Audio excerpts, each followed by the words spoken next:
They changed the nature of information-driven customer service. Now, with big acquisitions, is this company changing the nature of how they compete in the cloud?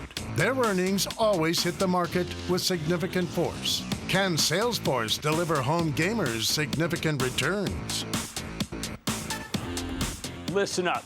You bet against Salesforce at your own peril. All week, we have been talking about the strength of the cloud cohort, how money is going to flow back into these names now that the bond market-induced panic has subsided. And when it comes to the cloud, Salesforce has always been the best of the best. Like I explained earlier, they pioneered the whole software as a service business model.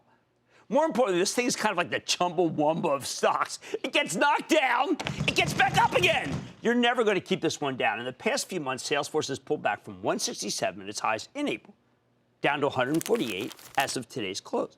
Some of it was the market-wide weakness. Some of it may have been related to the company's decision to buy Tableau software for $15 billion in June. By the way, it's a company we've loved for a very long time and didn't mind them paying up for it. But tonight, Salesforce reported a phenomenal quarter. The company delivered a top and bottom line beat with 22% revenue growth. This is a big company, people. Management gave excellent guidance. They're talking about 31% growth next quarter. 31. No wonder the stock exploded higher in after-hours trading. Hey, could it have even more upside? You know what? We're going to take a closer look right now with Keith Block, the co-CEO of Salesforce, to get a better read on the quarter and his company's prospects. Mr. Block, welcome back to Mad Money. Keith, these are pretty astounding numbers. The one that kind of really blows me away is the free cash flow, which is how I like to value a lot of companies. How are we able to put up a staggeringly better number than what the street was looking for?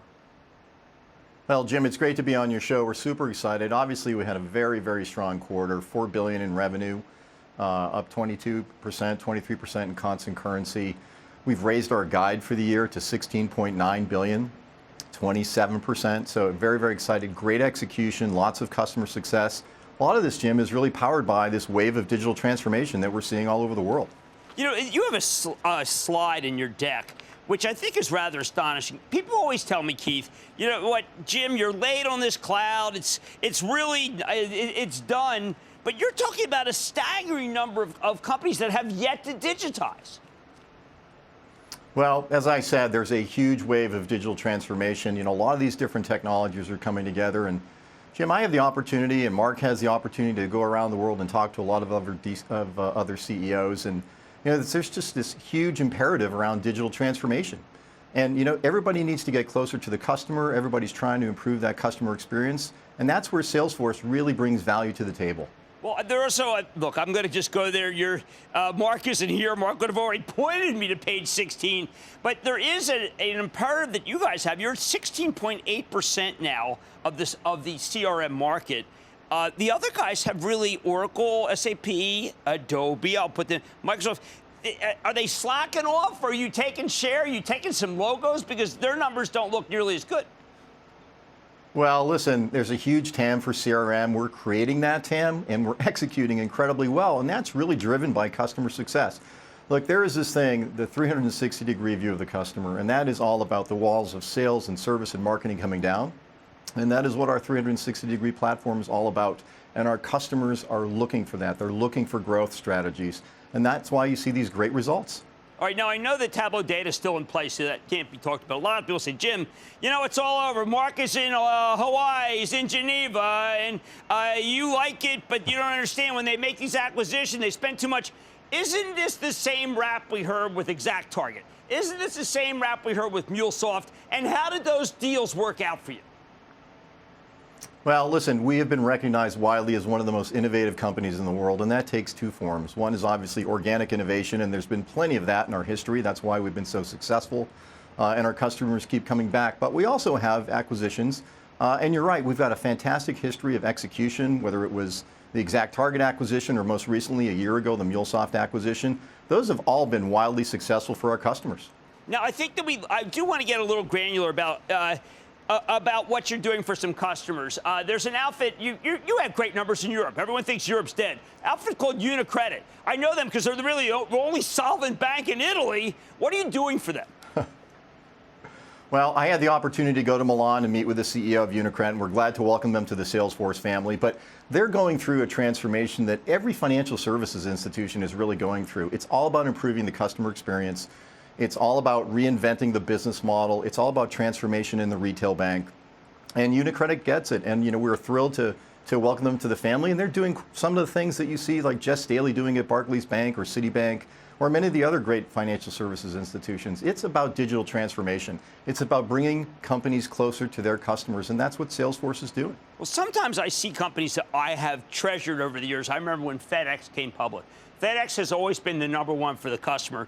When I saw them as a new logo, I said to myself, well, what else? What were they not doing that they need Salesforce to do?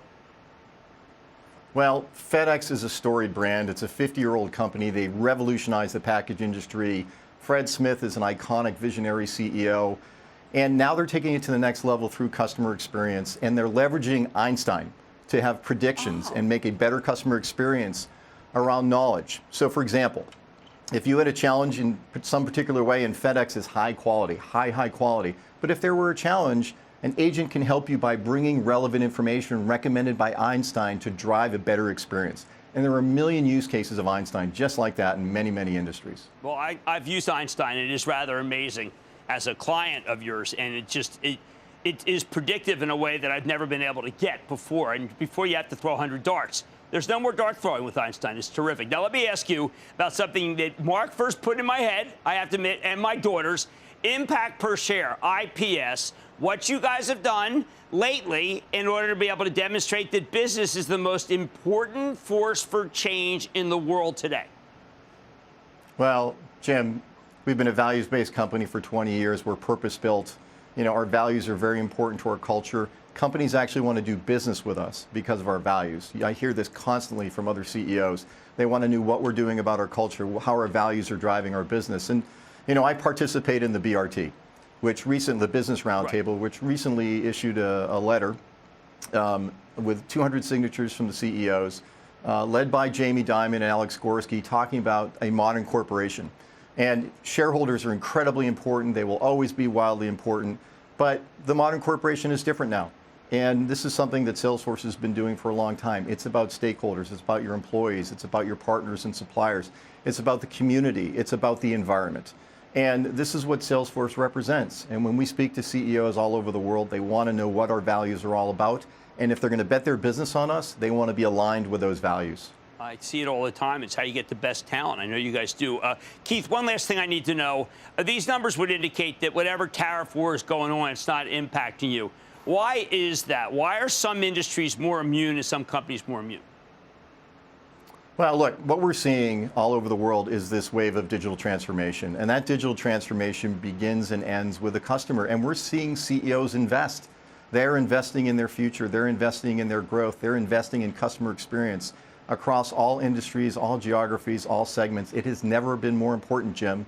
And that's why you're seeing this growth. You're seeing this result. And we're just co-innovating and co-creating with these companies.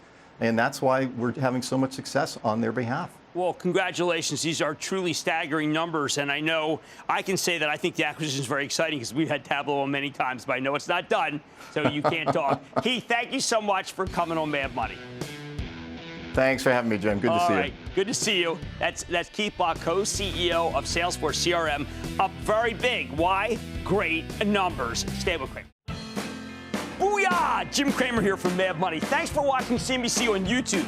Click here to subscribe and get the jump on my exclusives with CEOs, plus market news, investing advice, and a whole lot more.